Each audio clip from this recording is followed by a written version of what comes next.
alternative definition, alternative in a sentence, alternative pronunciation, alternative meaning. Welcome to another research paper word. American pronunciation of alternative. Alternative. Al-ter-na-tive. Alternative. Alternative means available as another possibility or choice, or an untraditional choice.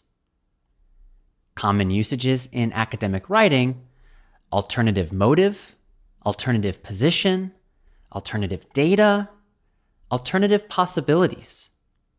Example sentence: alternative adjective. The professor told his students to consider alternative methods to solve the problem. The common academic writing variation is alternatively, adverb. We found significant differences between the traditionally and alternatively certified teachers regarding their philosophies on punitive action. Please write a sentence using alternative in the comments section. I will read it and reply. Now you can use alternative confidently in your research papers. Like and subscribe, and I'll see you in the next research paper word video.